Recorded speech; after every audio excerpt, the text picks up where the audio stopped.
The stars were quiet, silent. But Earth's long-range moon base, Station Helios, had just sent a strange message. Not a cry for help, not a system failure, just one word: run. Then nothing. Station Helios was one of humanity's most secure outposts.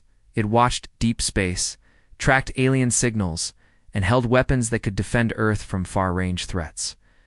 It never went dark. The Earth Command Center, hidden beneath the mountains, immediately dispatched a rescue unit. A small team of 5 elite trained.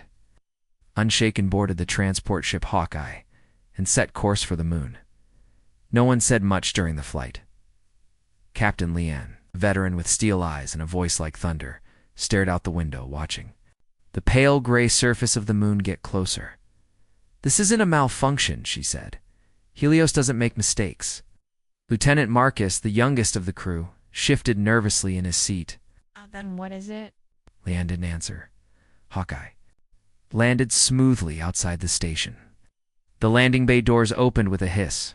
Dust rose, and silence met them. No welcoming crew, no automated greetings, no movement. The airlock to Helios was already open. "Guns up," Lian ordered. They entered slowly.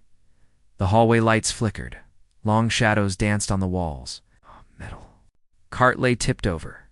Coffee, now cold, was frozen in mid-spill.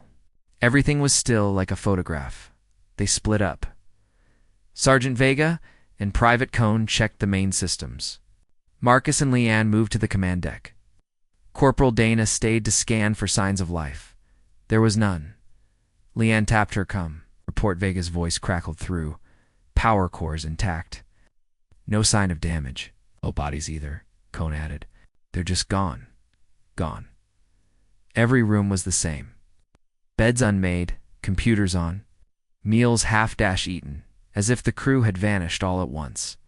Then Marcus called out, "Captain, over here." He stood at the main viewing by a huge window that faced deep space.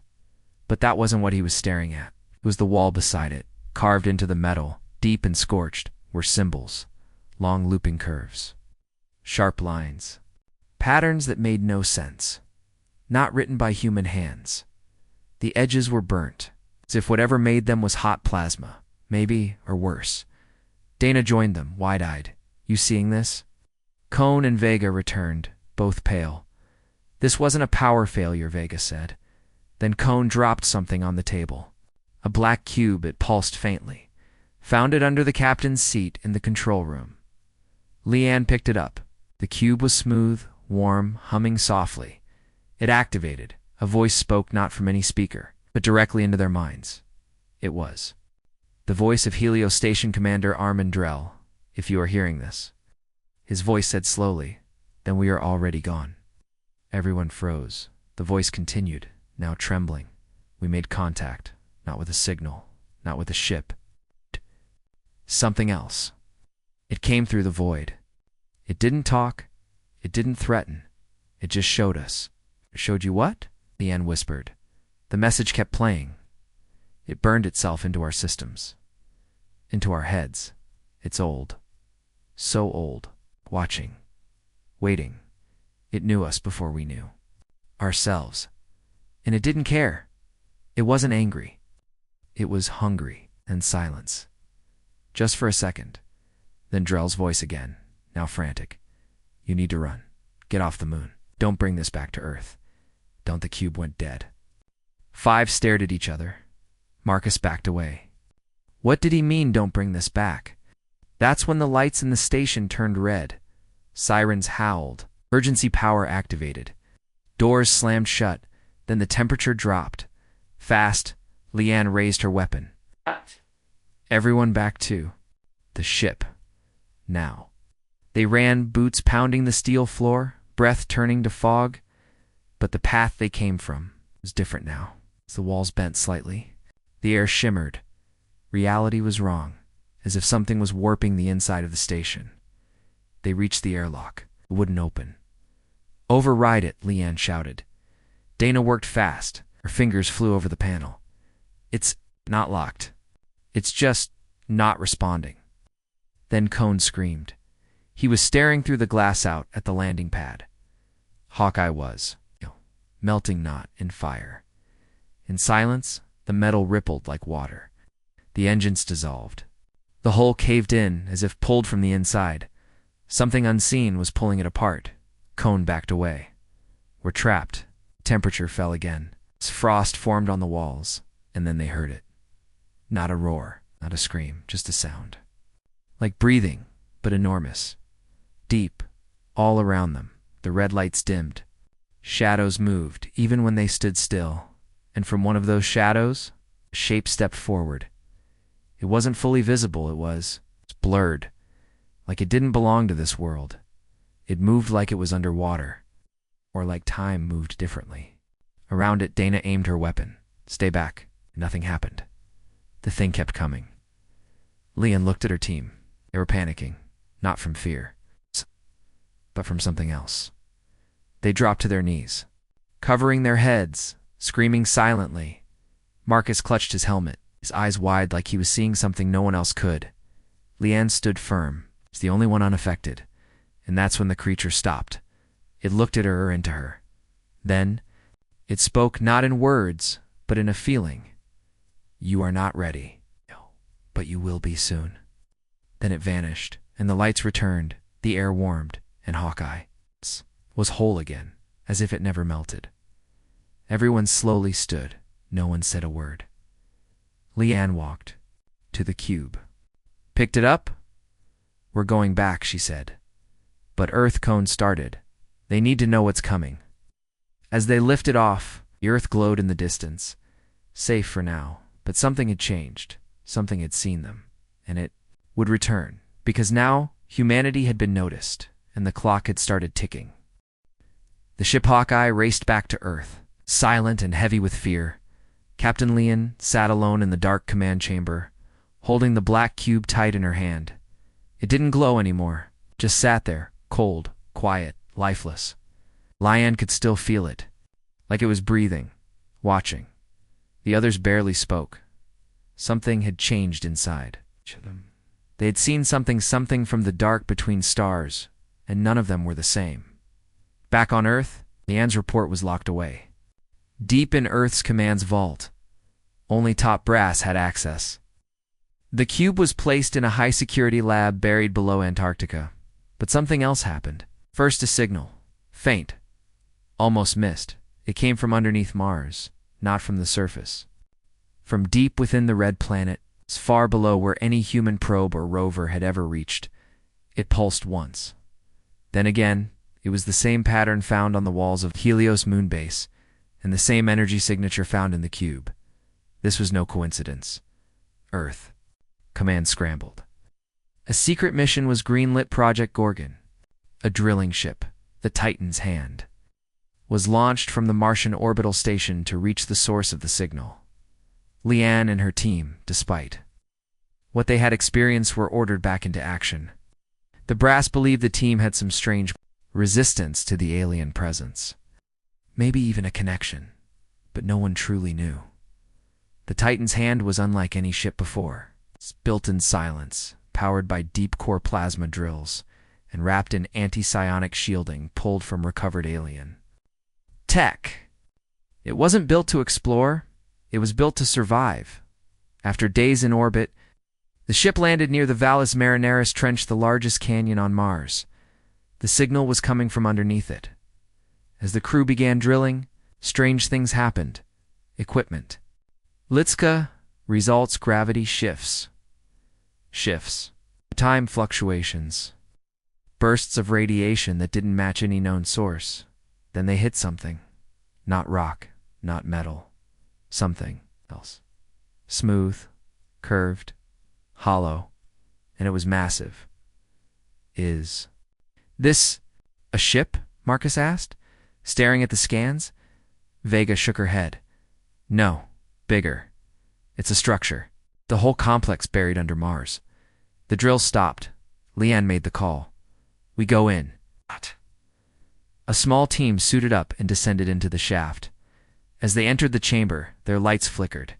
The walls around them were made of a black, glass-like material, etched with symbols, glowing slightly. familiar symbols. Then came the whisper, faint, from behind the walls, "Not again, not again." Everyone heard it. No soft, no speakers. Just a voice inside their heads. Vega spun around. What the hell was that? Leanne didn't answer. They walked deeper into the structure. Flashlights scanning across strange machines and tubes that had long gone silent. Everything was ancient, but not dead. Suddenly, Cone tripped and fell into a pit. They rushed to him. He was alive. He had landed on something hard. It was a door, a circular hatch embedded in the floor. A symbol pulsed on it, the same as the one on the Helios cube. Leanne touched it. The door slid open, and what lay beneath was not what they expected. A chamber, perfectly round. Walls humming with unknown energy, and in the center, floating above a pedestal, was another cube. But this one was red, not black, and it was active. Leanne reached for it as her hand touched. Her body went rigid, frozen. Her eyes turned white. She wasn't breathing. Then the cube flashed, and Leanne collapsed. The others rushed to her. She woke seconds later, gasping, grabbing Marcus by the arm. "I saw it," she said. "Saw what?" Her voice shook. "It's not just watching us. It's hunting something." They stared at her. What could scare something like that? Vega whispered. Leanne looked down at the red cube, and it spoke, not with words, but with a warning. A countdown. 6 days. Something was coming, and Earth wouldn't be ready. Not even close. They had 6 days. That's what the red cube said. No words. No voice, just a countdown pulsing inside everyone's heads. The moment it activated, Titan's hand began to shake. Systems glitched. Lights flashed red, and from deep below the Martian crust, a low hum filled the air. Something was waking up. Earth Command ordered an immediate retreat. Captain, Leanne and her team were airlifted back to orbit. The red cube was sealed inside a high-security vault and flown straight to a black site orbiting Jupiter. But the nightmares had already begun. Every night, the crew saw the same thing in their dreams, shadow moving behind Saturn's rings. Massive, silent, watching, waiting. Leanne knew it wasn't a dream. It was a warning, or worse, a signal. And the source, Saturn. The nightmares grew stronger as the red cube's countdown continued. 5 days, then 4. Earth Command made a decision. Leanne's team would be sent to investigate Saturn's orbit, specifically a restricted region behind the rings where multiple unmanned probes had gone dark over the last 20 years. The official reason back then? Radiation interference. But Leanne now knew the truth. They had lied. They'd known something was there all along. Her new ship. The Eclipse Runner was small, fast, and wrapped in stealth tech stolen from a long-dead alien race. It could move without being seen. But that wouldn't help if what they were facing could see through time.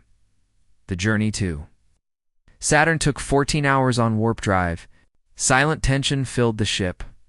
Marcus barely spoke. Cone hadn't slept in days. Vega checked her weapon gear again and again. And Leanne, she just stared out the window, eyes locked on the pale rings ahead. They arrived on the 4th day, and the moment they passed into Saturn's shadow, their ship vanished from Earth Command's tracking systems. It was like something reached out and swallowed them whole. Inside the Eclipse Runner, everything was normal. The crew didn't even realize they'd disappeared from human eyes, but something else noticed. At 0320 ship time, the proximity alarm triggered. Nothing was on radar, yet something massive passed beneath them. They couldn't see it. Only the way the stars vanished behind its outline, a shadow. Without form, Leanne whispered, "There's something in the rings." Suddenly, their ship lights flickered. The red cube, secured in the vault, began to glow again.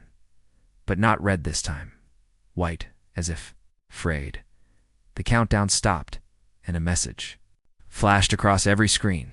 "Too late, it sees you." The ship's hull groaned. Something pressed against it like a hand sliding across the surface. No alarms triggered, no breach. But the crew could feel it, a presence, Then they heard the voices. Thousands, no speakers, no language, just raw emotion, terror, pain, regret. Marcus screamed and fell. Make it stop. Make it stop. Cone collapsed next, twitching, his nose bleeding. His eyes open, but unfocused. Dana tried to drag them to safety, but she froze mid-step. Time had stopped for her only. Vega and Leanne were left standing, but Vega's weapon was shaking in her hand. Leanne stepped toward the main screen, and there it was. It had revealed itself, shape moving in the shadow of Saturn's rings. Long, endless, stretching miles. It wasn't a ship. It wasn't alive in any human sense. It was a mind, a living machine, watching the stars, and now watching them. Vega whispered. What is it? Leanne answered without blinking. The one that hunts the others. Suddenly, everything went dark. The ship's systems died. No lights, no sound, only lions breathing. Then a voice spoke. One voice, cold, clear. You opened the gate. You called it from beneath, and now it remembers. A bright, white flash exploded across the view window. Leanne was gone, just gone. Vega screamed. But the ship came back online. The others woke as if from a deep sleep. No one remembered what happened. Only Vega. And she stared at the captain's chair, now empty. The red cube lay on the floor, dim again, but burned into the wall beside it. Was a new countdown. 3 days the others didn't see it, only Vega. She picked up the cube and whispered, We're already dead, aren't we? But no one answered. The ship turned back toward Earth, and the shadow behind Saturn stayed still, watching, always watching. 3 days left, that's what the cube said. Back on Earth, the skies looked normal. Cities moved, lights blinked, traffic buzzed, and people carried on as if nothing had changed. But something deep in the planet's core had begun to stir in an underground command center hidden beneath the Andes Mountains. Earth's top military leaders watched the return feed from the Eclipse Runner. What they saw made their skin go cold. Captain Leanne was gone, vanished inside Saturn's shadow only. Vega returned with the red cube. She had a new look in her eyes. Cold, empty, focused. She handed the cube to Commander Rivek without a word. Then, she sat in silence for hours, watching, listening. The cube had changed. It no longer glowed, no countdown. Instead, it began to pulse every few minutes. Every pulse sent a burst of encrypted sound waves into Earth's air subsonic. Almost undetectable. But Earth heard it. Not people, not radios. The planet, seismograph, SS, cost, tiny tremors. Then rumbles in the Arctic. Old tectonic plates shifted slightly. In the Pacific Ocean, a deep-sea probe picked up something strange. An ancient signal millions of years old, buried under the ocean floor, the same pattern from the moon base, from Mars, from Saturn. It was always here, buried, hidden, sleeping, and now awakening. Meanwhile, Vega sat alone. In the debrief room, Dr. Kessler, head of xenolinguistics, entered. Can you tell me what happened out there? Vega didn't speak. Instead, she pointed to the wall, and slowly, one word appeared, by an unseen hand, burning into the metal surface. Prepare. Kessler backed away. Prepare for what? Vega looked up. Her eyes weren't entirely human anymore, she whispered. It's coming. That same hour, Earth's orbiting telescopes detected a change near Saturn. The shadow behind the rings was moving slowly, directly toward Earth. The object's size was beyond comprehension, larger than Jupiter, but not solid. It bent light, warped space. Like it lived between dimensions, Earth Command called it the Mind Cloud, and it would reach Earth. In 72 hours, panic spread quickly through the upper ranks, but the public still didn't know. Earth Command decided to hold off announcing anything, afraid of global chaos instead. They activated Project Tempest, a last resort defense plan, using hidden weapons in Earth's orbit. Designed to fire singularity warheads capable of tearing space? No. One knew if they'd work. No one had ever tested them at the same time. The red cube began to hum again, but this time it spoke. Through every screen, every speaker, every radio cross. The planet. Even people's phones glitched and screamed. A voice echoed calm and chilling. You were warned. You opened the door. Now face what sleeps beyond. People panicked, and then Earth's moon shook. For the first time in history, a lunar quake hit magnitude 12. Seismic scanners on the moon picked up a massive underground void opening. From it, something launched. A long black object. Silent, fast, headed. Straight for Earth, but it wasn't from aliens. It was from us. Something humans had. Hidden long ago. Leanne's voice crackled suddenly over Earth. Command's main comms. She was alive, but her signal came not from Saturn. But from the object, don't shoot it. It's not the threat. It's our answer. The generals froze. Dr. Kessler shouted, "That thing came from the moon." Vega nodded. "It's one of ours. It's buried thousands of years ago, by them." "Who?" Rivek demanded. Vega replied softly, "By the ones who made us." No one knew what she meant, but the object reached orbit and stopped. Just outside Earth's atmosphere, it unfolded. A massive structure bloomed like a black flower. It wasn't a ship, it was a gate, a defense platform made from unknown technology. Its design matched nothing from Earth or any known species, and it powered up. A beam of energy lit up the sky, and behind it, something else stepped through. It wasn't alien, it wasn't machine. It was Leanne, but changed. Her voice spoke across. "Every channel on Earth. You want to survive? Then listen. Earth is not what you think it is. We are not who we were told to be." The cube turned white again, and a new timer began. 48 hours. 48 hours? That's all Earth had left? But now, the world had a new mystery. Leanne was back. But not from the direction of Saturn. She had returned through a gate buried, beside Earth's moon, and she brought a message. Earth isn't what you think. Humanity was never alone, and what's coming? Something we were built to stop? Most of the world didn't know what was happening. Governments stayed quiet.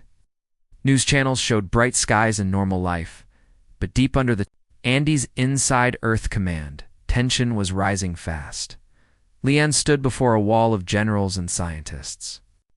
Her eyes glowed faint white now. Her voice was still human but heavier, like it carried more than sound. "Before humans existed," she said, "Earth was a prison." They all stared. "A prison?" Commander Rivek asked. "For a being that cannot be destroyed," Leanne answered. "It was sealed in a layer beneath your planet's core, locked in sleep, trapped by those who created the first Guardians." Dr. Kessler leaned forward. "And who were they?" Leanne looked at him. "Your ancestors. Not cave dwellers. Not apes. Something far older. The Builders." She turned toward the large screen, showing the mind cloud approaching Earth. It had moved past Saturn. Now, it glided toward the inner planets, warping everything it passed. "They created us?" Cone asked quietly. Leanne nodded. "Not directly. But their codes are inside your DNA. Hidden. Locked." Until now, Vega, watching closely, asked, "Why now?" Leanne answered, "Because it's awake again. And it's calling out." Dr. Kessler whispered, "The signal from Mars. The one from the moon. They weren't alien. They were alarms." "Yes," Leanne said. "The locks are failing." Appeared. Earth's tectonic activity was rising. Deep-sea trenches were opening. Volcanoes began releasing strange energy readings. None of it matched natural behavior. It was like something inside the Earth was trying to escape, and it was calling the mind. Cloud to finish what it started. Then came the real shock. The red cube, now glowing again, showed a human silhouette, and within that silhouette were lines of code, not data, not digital, biological programming, a pattern, a system, a key dot inside every human. but only some had the potential to unlock it. Vega turned to Lian. You were activated, weren't you? Lian nodded. I stood too close to it. I saw beyond. Now I remember what we are. Marcus looked down at his hands. Does that mean we're not real? Lian shook her head. You are real. More than you ever knew. You were made with purpose. To survive. To fight. To become more when the time came. Kessler stared at the glowing cube. Ah! And it's time now, isn't it? The cube pulsed once, twice, then it shattered. Not into pieces, but into light. That light moved across the command room, scanning each person. And when it touched Vega, it stopped. Her body froze. Her eyes turned white. She dropped to the floor. Marcus ran to her. Vega. She gasped and stood up faster, stronger. I remember, she said. Lian smiled softly. Welcome back. Vega had changed. And now, Earth had 2 awakened guardians. Lian explained what had to happen next. There was one final lock hidden deep under the Earth's surface. Under the oldest mountain range known to man, the Altan Wall in Central Asia, buried. There was the first Korra source of ancient power the builders left behind. If they could reach it, they could activate the full defense network, something stronger than orbital weapons. Something tied to the planet itself. Earth's last hope. A mission team was launched within the hour. Deep excavation drills, pulse armor, biosuits. But the ground fought. Back, not with rocks, with shapes. Dark figures moved through the tunnels. Like shadows with no source, they didn't speak. They only attacked. The deeper the team went, the harder it got to breathe. Not because of air, because of pressure. Reality itself seemed to bend then. They found the chamber, a smooth black sphere. Miles wide, floating, humming, guarded by a ring of pulsing lights. Builder technology, Lian and Vega approached. They didn't need codes, they didn't need machines, they just touched it, and the Earth trembled. Every volcano on Earth went quiet. Every satellite turned to face the stars, and deep inside every human alive, something stirred. Pulse, a command. Wake up. The builder code had been triggered, and the mind. Cloud felt it too. It changed course, now accelerating. Now aware. Now coming not to invade, but to destroy what had defied it. One final message played through every screen on Earth. You were never meant to survive, but you chose to evolve. Now, face the end. And above the Earth, something new began to form. A giant glowing net of light, stretching across orbit. The planet was activating, and war was coming. The sky turned red, not from fire, but from the net of light. Now stretching above Earth, it wasn't made by humans. It came from the first core of the ancient sphere hidden under the mountains.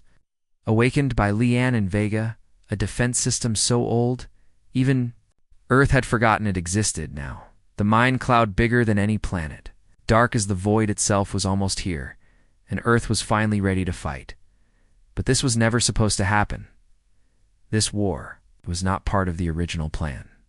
Stood on the command deck of Eclipse Runner 2, watching the glowing sky. Her voice was calm, but inside she felt a storm. The builders never wanted this. She said. Vega stood beside her, armor glowing faint blue. Then why build all this? To stop what we became, Lian said quietly. To stop us. Made Vega pause. Behind them, Earth Command buzzed. Massive ships launched from hidden bases. Orbital weapons charged. Millions of drones activated and began forming. Global defense swarms. The planet looked peaceful from space, but it was now a fortress. And still, it might not be enough. The mind cloud entered Earth's solar orbit. It passed Mars, the red planet. Turned gray, then lifeless. Its core collapsed in seconds. No explosion, just silence. Even the dust stopped moving. Cone stared at the sensor feed in horror. It just erased it. It doesn't kill planets, Vega said. Unmakes them. Marcus, still recovering from the mental shock of Saturn, whispered, "What chance do we have?" Leanne turned to him. "More than you think." She opened her hand. Floating above her palm was a small white cube. The last shard of the shattered red one. It pulsed with rhythm, life, and memory. "This was the backup," she said. "Left by the builders, a map, a last message." It showed something unexpected. The mind cloud wasn't just a destroyer it was once. A warden created to contain something far worse. But over time, it lost its mission, became corrupted, turned against its creators, and now it believed all life was infection, and Earth's awakening had triggered it, because Earth held something ancient, something the cloud had spent millions of years hunting. The spark, the original source of sentient life. And somehow, humanity now, it wanted to end the mistake. The countdown reached 24 hours. Across the world, hidden DNA began to activate. Some humans saw memories. They never lived. Some felt emotions that weren't their own, and a few changed. Not monsters, not mutants, but stronger, smarter, awakened. The spark was choosing defenders. Earth was no longer alone. The mind cloud approached. As it reached Earth's orbit, sky turned black. The light net flared, and the first strike began. A beam of dark matter fired from the cloud straight at Earth. But it never hit. The light net absorbed it, shuddered, but held. Then Earth struck back. From deep under Antarctica, a hidden rail cannon fired. It wasn't metal. It was compressed energy. Builder-class. The shot hit the edge of the cloud, and something screamed.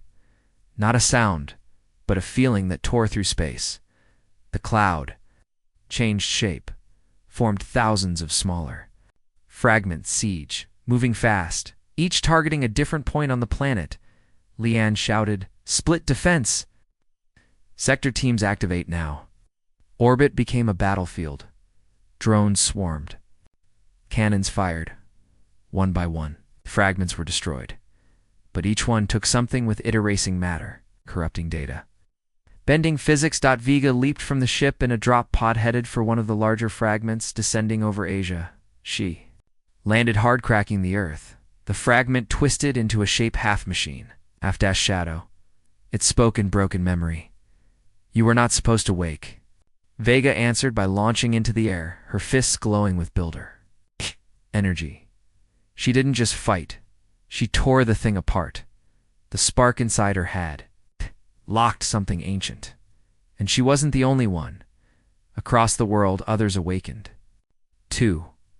A farmer in Brazil suddenly moved faster than any jet. A child in Kenya stopped a falling tower with her mind. An old scientist in Tokyo rewrote an AI system with a touch. Humanity was changing, and it scared the mind cloud. It pulled back briefly then. Focused everything on the first core. Leanne watched the screens. "Here it comes." She whispered, "All of it, every tendril, every shadow aimed for the mountain range in Central Asia. If the core fell, Earth would follow." Marcus asked, "Can we stop it?" Leanne didn't answer. She walked into the chamber, placed the final white shard into the core, and whispered, "Now show them what we really are." The core exploded in light. The mountain crumbled, then rose. A pillar of energy shot into space. The light net grew, changed, and became alive. No longer a shield. Now, a weapon. Earth itself had entered the war. The Earth was glowing, not burning, awakening from the core. A column of golden white light rose into space, spreading like roots across the planet's surface and into the skies above. Orbit filled with patterned symbols, older than any language. Shapes carved in light. At the center stood Leanne, her armor gone, her skin humming with the same energy that once lit the stars. She was no longer just human. She was sparkborn. The last true guardian of the first core above. The mind cloud stopped moving. It hovered, watching, scanning. It had never seen this before. It had destroyed planets, ended civilizations, unmade time itself. But this was defiance, and it couldn't allow it. The cloud formed a single spear, longer than the moon's orbit, darker than black, came directly at Earth's heart. A final strike. One blow to end all life. "Do we have any more weapons?" Vega asked, racing toward the surface from orbit, her arms crackling with energy. Marcus shook his head. That was it. The satellites are gone. The cannons are offline. It's all down to her now. They both looked to Leanne, standing in the crater. Above the first core, the wind screamed, the mountains cracked, and the spear came down. Leanne looked up and whispered, I remember. Then she launched into the sky. No ship, no wings, just will. She soared faster than anything built by human hands. Light trailed behind her like a comet. Her mind linked with the core. She felt the planet's pain, its strength, its hope, and she wasn't alone. All across the world, humans awakened, some in silence, some in terror, but all of them connected. The spark wasn't just inside Leanne. It had spread. Vega joined her midair. Flying beside her, Cone stood atop a tower in New York. Eyes glowing, a girl in Cairo raised her hands, and waves of energy moved through the sand. Earth had become something new, not just defended, united, alive. The mind cloud released the spear. It fell fast, too fast to stop. But just before it struck the planet, Leanne reached it and touched it. Her fingers turned white-hot. Her skin cracked with energy. Her bones glowed. But she didn't fall. She pushed, and the spear stopped. For a moment, it held in place, fighting her, pressing with all its power. She screamed, but from the ground, the spark answered thousands, then millions of minds connected, pushing with her. The spark remembered, and the builders had planned for this moment because this was the true weapon, not machines, not shields, not guns. Unity, the spear shattered, the mind cloud recoiled, and Earth rose not. The land, the will, the energy, the spark itself, like a flame it left the core, entered the sky and burned through the mind cloud like sunlight through mist. The shadow screamed. Not in sound, in memory, images of destroyed planets flashed across everyone's minds. Civilizations gone, souls erased, but not. Earth refused. Earth stood, and the spark tore the mind cloud apart from the inside, piece by piece, bit by bit, until nothing was left, only silence, only light. Leanne floated gently down, exhausted, her body flickering between what she was and what she had become. Vega caught her. "You did it?" Leanne shook her head. "We did it." Skies cleared, the stars returned, and Earth was still here, but nothing would ever be the same again. The spark was awake, and the universe had. It's felt it more were coming. Some curious, some angry, some afraid, but humanity was ready now. Ready for what came next. The war was over, but the story had just begun. The sky had never looked so calm. The stars twinkled like they always had, but Earth had changed forever. The mind cloud, the ancient destroyer, the warden-turned-monster was gone. Not just destroyed, it's unmade by the power of the spark, awakened. From deep inside humanity, Leanne stood on a high cliff in the mountains where the first core once hummed. The crater was quiet now. Cold wind brushed against her skin, but her body still glowed softly with light. She was part human, part something. Older. Beside her, Vega watched the stars. No more alarms, no more countdowns, just silence. But the silence didn't bring peace, because silence in the universe meant something else: observation. Someone or something was watching.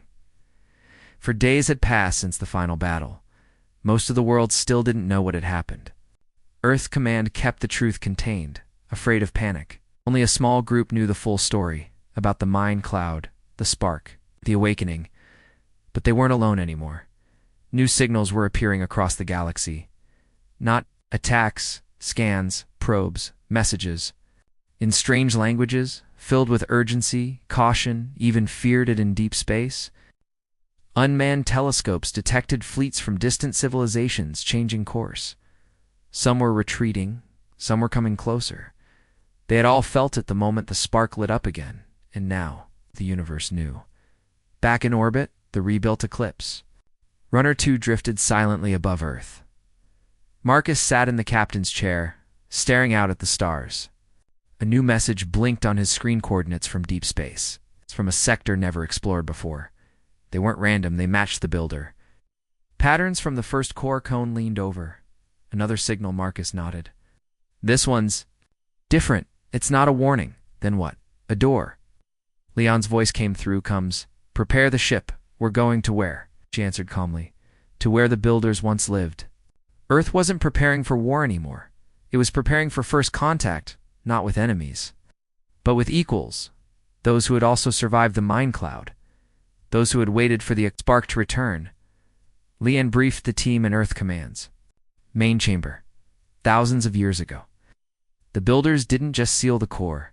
They scattered pieces of themselves across the stars. In code, in life, in us. Now that the spark is active, we're one of them. A new voice in the galactic order. Kessler, still stunned by everything, whispered, And the others? The ones who saw us? They'll come, Leanne said. Some will seek peace. Some will test us. Others may try to control what we've become, but they'll all know one thing. Cone finished the sentence for her, that humanity is not weak, not blind, not broken. We're the flame they forgot about. On the dark side of the moon, the builder gate remained open now, glowing blue instead of red. The spark kept it stable. It was humanity's new path forward. But Earth wasn't sending warships. It was sending explorers, ambassadors, guardians. Because even after all that had happened, Leanne knew the truth. The spark wasn't just for survival. It was for growth, for connection, for something greater. The mind, clouded, believed that life was a mistake, that sentience led only to ruin. But Earth proved it wrong. The spark proved it wrong. And now, with the stars wide open, humanity was finally free to step into its true place in the universe, as protectors, as equals, as a warning to anything that would ever try to break them again. And from that day forward, the galaxy remembered the moment it all changed. The day aliens witnessed humanity's power and knew it was already too late.